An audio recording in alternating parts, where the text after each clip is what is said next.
Evening guys, welcome back to the tackle shed. Today I'm going to be showing you how to tie a 2-hook flapper. Rig I've not even used yet, but I need to get some new species under my belt. I need to get some flounders, plaice, bream, things with a smaller mouths. So let me show you what I've got to bait up with. I've got some 25-pound NGT monofilament. It's good line. It ties a lovely tight knot. So I think it's 0.4 mil. Typically, I've destroyed the bit where the actual diameter. Oh, I've got another one, don't it? It is, yeah, 0.4 mil. So nice diameter, nice and thin but strong. For this rig, I'm going to use one of these snood clip, 2 of these, which are just simple size 1 Aberdeen hooks, size 1 Aberdeens, and I've got 4 small beads. I'm going to put 2 colourful beads on each of the like hook link bits, whatever they're called. First things first, with the line still attached to the spool, I'm going to run off a bit of line, and on this end I'm going to attach the snood clip. So just simple. This knot I use all the time. Just the knot, I can't even remember what it's called. Just the normal knot where you wrap the line around. Say this will have the weight on it, so I'll do it normally about 10 times because it'll have plenty of strain on it when you're casting out. Even with like a 3-ounce lead, there's a lot of strain on that knot, so I want to make this one extra strong. So I pull the tag end of that through. I will put the name of that knot in the description as well, so you can tie it. Just moisten it and then pull it tight.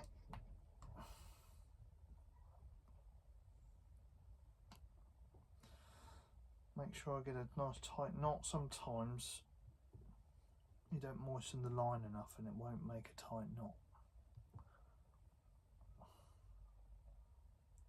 But there we have a nice tight knot. Another emergency piece of equipment you need: pair of scissors. Always need a pair of scissors.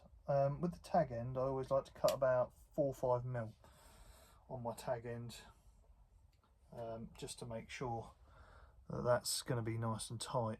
See the tag end coming off there, it's not really going to focus, but that tag end will keep it nice. So if the knot does slip a little bit, you've got that little tiny bit of security. Although luckily with this, it's just the lead you're going to lose and none of your hooks or your fish. I'm going to let off quite a bit of line here, so I'll probably let off about 3 feet. Around about a foot up, maybe 1.5 feet, I'm going to do a big loop of line like this. Big loop, plenty of line. See the size of that loop there? That's how big it is. I'm going to pinch between my middle finger, so my fingers and my forefinger and thumb's free, the line. Now the 2 bits of line going in between, I'm going to separate them, so 1 in each finger, as you can see there, with the light behind it luckily.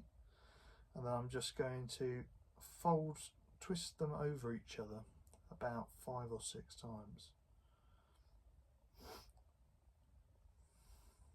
So there we go, that's about 5 or 6 times. Now keep that little loop there, you can see just next to my thumb. Now poke the whole of that loop of line through that hole.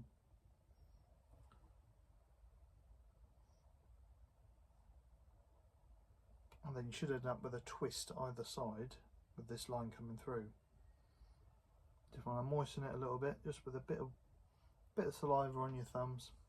Get this loop in your mouth, or something else, whatever you've got to hand to hold it tight. You can hook it over something upright if you want, like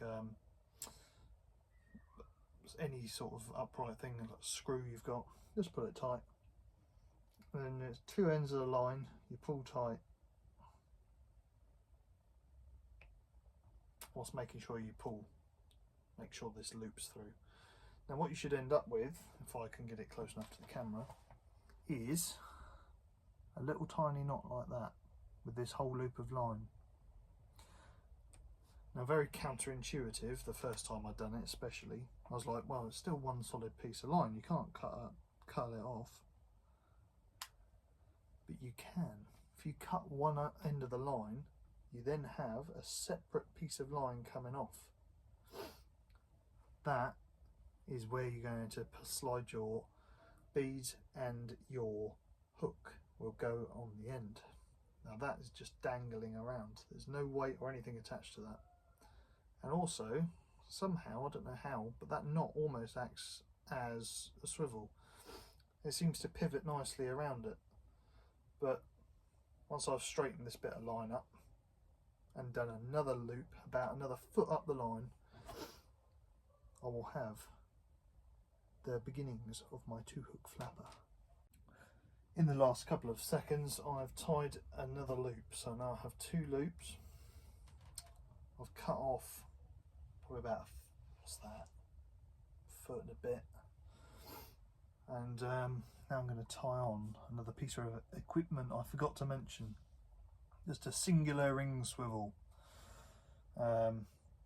This ring swivel, I have another snood clip on the end of my main line on my rod, and that swivel just clips on and off that snood clip, and that is so I can pre-bait one of my other pre-made rigs up. So if I catch a fish, especially if there's bream around where there are school fish, I can get bait straight back in the water and hopefully catch more, and then bait up my rig I just caught the other fish on straight away. The idea behind that is more bait in the water, more time fishing. As I just tie this next swivel on like that. Oh, that one tightened up perfect. Make sure that's pulled through. Beautiful knot. Again, I'm going to leave about a 4 or 5mm tag end on that knot, just in case it does slip a little bit. Right, and there we have it. Well, as you can see, I've now tied everything together. Got my ring swivel on this end. I've got quite a long length here, off of one of my, I believe they're called a paternoster knot. Same on this bottom one. That's quite a long length. I'm not going to have that long. I'm probably going to, the total length will probably be about that. So what's that? About 6 inches or so will be the total length. But you always make the loop big enough, because I've made these before and I've had them way too short, which isn't great. So I'm going to show you what I'm going to do with this one. So I've got me length of paternoster flapper a bit. I'm going to slide 2 beads on here. One is a purple, small purple bead, and the other one is a slightly larger bright green bead. This is because, from what I've heard from other experienced anglers, the flounders especially are attracted to the bright colours, things like that, sequins, things like that is what attracts them in. So right, now I've got my beads on, I've put the line through the eye of my size 1 Aberdeen hook, which you can't really see, there it is. And now I can just pull that through to the length I want it. I want it about, yeah, probably I'd say about 8 inches I'm going to do mine. And then just tie the same knot again. Again, the name of this knot I will put in the description for you, because even I can't remember what it's called off the top of my head. I know it's a very, very simple name. It's the one where you put the line through the eye of the hook, wrap it round, wrap the tag end around several times. Grab the tag end, which I don't seem to be able to find.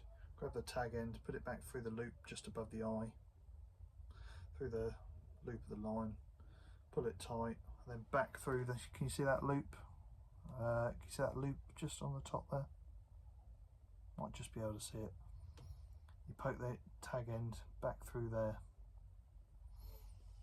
moisten it, and then grab the tag end in your teeth, hook in one hand, line in the other hand, then just pull it tight like that, and then that should just bunch up really nicely. Give it a little pull, and you got one lovely knot. Nice neat knot there on the bottom. Get with the bait hook, I trim it off a little tiny bit. Maybe I've got a 3mm tag end on that, so if it slips a little bit, it'll catch it. But other than that, should be fine. On the other one, I'm going to put a blue and an orange bead. I'll tie that and then come back to show you the finished product. Well, it's all complete. Starting with a little snoot clip on this end for my leads to clip into for a quick change of lead if I need a heavier one, smoother one, smaller one. So we got probably 1.5 foot, and then we got our first hook there, which has got a green and a purple bead. Hook link's probably on that paternoster is probably ended up about 10 inches, I'd say. You've got about another foot to our second hook, which has an orange and a blue bead above it. About the same, about 10 inch or so. Snood, hook link, trace, whatever you want to call it. And I've got about another foot, 1.5 foot to my ring swivel, which will clip onto another one of these that I've got on the end of my main line, just so when I get when I want to change rigs quick, I'll do eye through there, just slip it on, and then I can just take them off, change rigs really quick, really simple to keep more bait in the water. But yeah, I will put the name of that knot in the description. I can't remember it off the top of my head, which is really annoying. But yes, that is how to rig up your own 2-hook flapper rigs. Bonus with doing it yourself, you can use any size hooks, any size line, any sort of way of connecting your leads, any way of connecting it to the main line. You could even tie this just straight on the end of your main line if you didn't want any swivels, so you could just tie this straight on the end, which is nice. But my preferred way is have it so I can clip it on and off with one of these snood clips and a swivel, so I can keep more bait in the water and keep the fish biting. Tune in next time. Next time I might run through the other rig I use, which is 2 variations of a running ledger. But I'll run through that next time. Very simple, more simple than tying this. But anyway, tight lines, and I'll see you next time.